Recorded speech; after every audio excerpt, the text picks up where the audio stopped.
Hello everyone, welcome back to our channel. ఈరోజు మనం చెప్పుకోబోయే కథ పగిలిన కుండ కథ. అనగనగా ఒక గ్రామంలో రామయ్య అనే రైతు నివసిస్తూ ఉండేవాడు. అతను తన గ్రామంలో వ్యవసాయం చేసుకుంటూ జీవనం కొనసాగించేవాడు. రోజు రామయ్య తన పొలం నుంచి ఇంటికి వచ్చేటప్పుడు 2 కుండలతో నీళ్లు తెచ్చుకునేవాడు. ఎప్పట్లానే రామయ్య కావిడి పట్టుకొని ఇరువైపులా 2 కుండలతో ఇంటికి నీళ్లు తెచ్చాడు.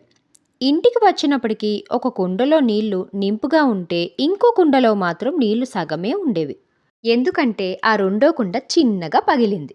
ఇక అప్పటి నుంచి ప్రతిరోజు పగిలిన కుండలో నీళ్లు మధ్యలోనే చిందిపోయేవి. ఒకరోజు పగిలిన కుండ మంచి కుండతో మాట్లాడుతూ చాలా బాధపడి ఇలా అంటుంది: నేను నీలా నిండుగా ఇంటికి రాలేకపోతున్నాను, నా వల్ల ఏం ప్రయోజనం అని పగిలిన కుండ మంచి కుండతో చెప్తుంది. ఆ మంచి కుండ వెటకారంగా నవ్వుతుంది. ఇంతలో రామయ్య పొలానికి వెళ్దామని కుండలను తీసుకొని వెళ్దామని వస్తాడు.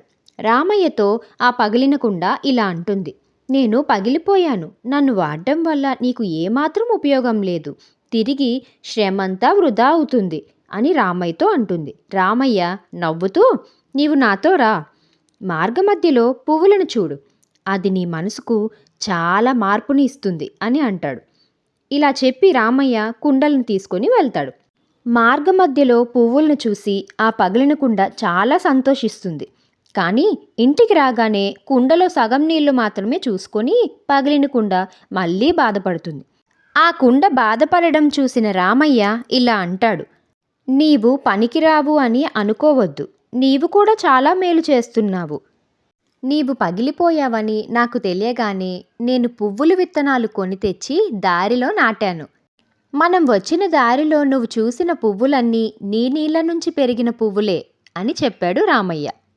నేను ఆ పువ్వులను తీసుకొని వెళ్ళి మార్కెట్లో అమ్ముకొని నేను నీ వల్ల చాలా లాభపడుతున్నాను. ఆ మాటలు విన్న పగిలిన కుండ తాను పనికిరాని దాన్ని కాదని తెలుసుకుంది. నా వల్ల కూడా నా యజమాని లాభపడుతున్నాడని తెలుసుకొని పగిలిన కుండ చాలా సంతోషపడింది. ఇప్పుడు కుండ మనసు చాలా ప్రశాంతంగా ఉంది. ఈ కథలో నీతి ఏంటంటే, ఏది పనికిరానిది కాదు అని మనం తెలుసుకోవాలి. వాటి వల్ల ఉపయోగం తెలుసుకొని మెరుగుపరుచుకోవాలి. కథ నచ్చితే లైక్ చేయండి, షేర్ చేయండి, కామెంట్ చేయండి. కొత్త వాళ్ళైతే మన ఛానల్ని సబ్స్క్రైబ్ చేసుకోండి. ఫర్ మోర్ స్టోరీస్ డిస్క్రిప్షన్ బాక్స్లో లింక్ ఇచ్చాను, క్లిక్ చేయండి.